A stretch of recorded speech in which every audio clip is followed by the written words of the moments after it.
खरीप हंगामात सोयाबीन, कापूस आणि डाळींचे बाजारभाव MSP पेक्षा वर जाण्याचा अंदाज.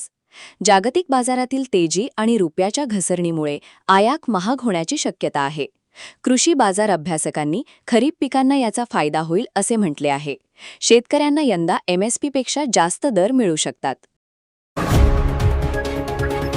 अकोला, अमरावती आणि वर्धा जिल्ह्यांत तीव्र उष्णतेचा इशारा. हवामान विभागाचा रेड अलर्ट. IMDने विदर्भातील काही जिल्ह्यांसाठी रेड अलर्ट जारी केला आहे. तापमानात मोठी वाढ होण्याची शक्यता व्यक्त करण्यात आली आहे. नागरिक आणि शेतकऱ्यांना दुपारच्या वेळेत बाहेर न पडण्याचा सल्ला देण्यात आला आहे.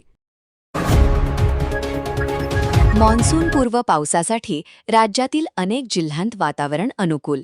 हवामान तज्ज्ञांच्या माहितीनुसार राज्यात प्री मान्सून हालचाली वाढल्या आहेत. काही भागांत वादळी वाऱ्यासह पावसाची शक्यता व्यक्त केली आहे. शेतकऱ्यांना पेरणीपूर्व तयारी करण्याचा सल्ला देण्यात आला आहे. लाडकी बहीण योजनेच्या मार्च-एप्रिल हप्त्यांसाठी 730 कोटी मंजूर. राज्य सरकारने 730 कोटी रुपयांचा निधी मंजूर केला आहे. अनेक महिलांना मार्च आणि एप्रिलचे पैसे एकत्र मिळणार आहेत. तांत्रिक अडचणींमुळे थांबलेले हप्ते आता जमा होण्याची प्रक्रिया सुरू झाली आहे. लाडकी बहीण योजनेवर उदयनराजे भोसले यांची स्पष्ट भूमिका. इतर विकासकामांना परिणाम होत असल्याचा दावा. साताऱ्यातील बैठकीत उदयनराजे भोसले यांनी निधी तुटवड्याचा मुद्दा उपस्थित केला. या योजनांमुळे इतर विकासकामांना निधी कमी पडत असल्याचे त्यांनी म्हटले. प्रशासनाने नियोजनबद्ध खर्च करण्याची गरज व्यक्त केली. शेतकरी आत्महत्याग्रस्त कुटुंबातील मुलांच्या शिक्षणासाठी राज्यात पहिले मुक्त विद्यालय सुरू.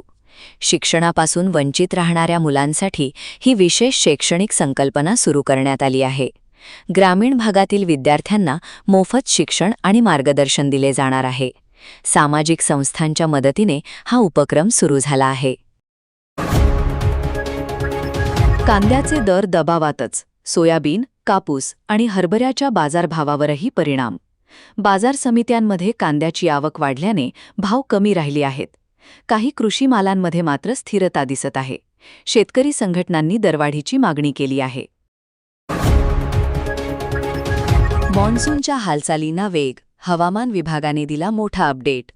मॉन्सून आता अरबी समुद्र आणि बंगालच्या उपसागरात पुढे सरकल्याचे हवामान विभागाने सांगितले. पुढील काही दिवसात महाराष्ट्रात पावसाच्या हालचाली वाढण्याची शक्यता आहे. राज्यात पशुपालकांना मुरघास संयंत्रांचे वाटप. चाऱ्याच्या समस्येवर उपाय. राज्यातील पशुपालकांना आधुनिक मुरघास संयंत्रांचे वाटप केले जाणार आहे. कमी पावसाच्या परिस्थितीत पशुखाद्य साठवण्यासाठी ही योजना उपयुक्त ठरणार आहे. दुग्ध व्यवसाय करणाऱ्या शेतकऱ्यांना थेट फायदा होणार आहे. खारघर येथे मुंबईतील पहिले शहरी कृषी केंद्र विकसित. सिडकोचा उपक्रम. सिडकोने मोकळ्या जागेवर शहरी शेती प्रकल्प विकसित केला आहे.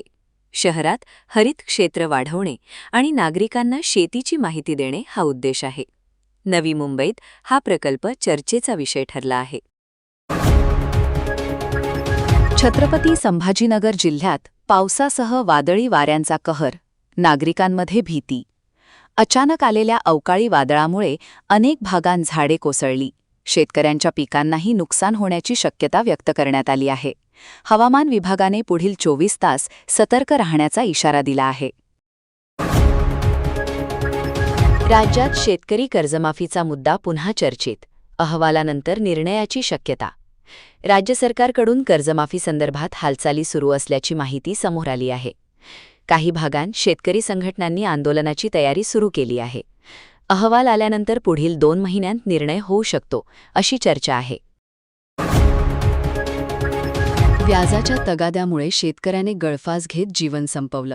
5 सावकारांवर गुन्हा. पुणे जिल्ह्यातील घटनेमुळे ग्रामीण भागात संताप व्यक्त होत आहे.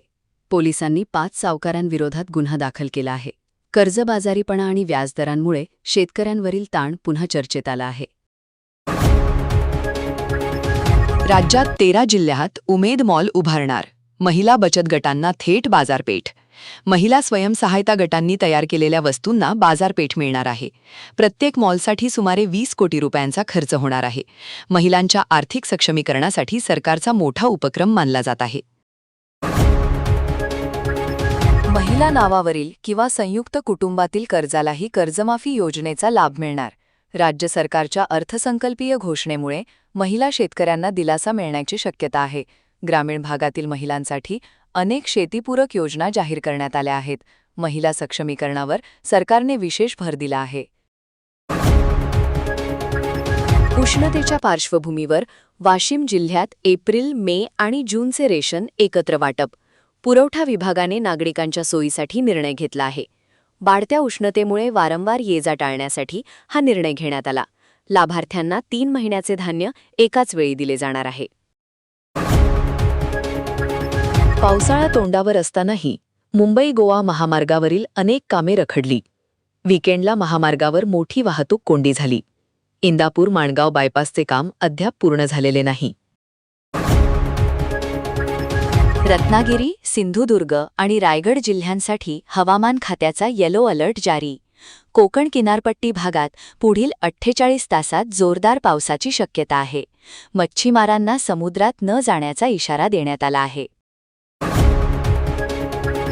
पीएम किसान योजनेचा पुढील हप्ता जूनमध्ये जमा होण्याची शक्यता. लाभार्थ्यांना ई-केवायसी पूर्ण करण्याचे आवाहन. अनेक शेतकऱ्यांचे ई-केवायसी अपूर्ण असल्यामुळे हप्ता अडकण्याची शक्यता आहे. कृषी विभागाने लाभार्थ्यांना तातडीने प्रक्रिया पूर्ण करण्यास सांगितले आहे. बाजारात आवक वाढल्याने टोमॅटो उत्पादक शेतकऱ्यांना फटका. दरात मोठी घट. पुणे आणि नाशिक बाजार समित्यांमध्ये मोठ्या प्रमाणात आवक झालीय.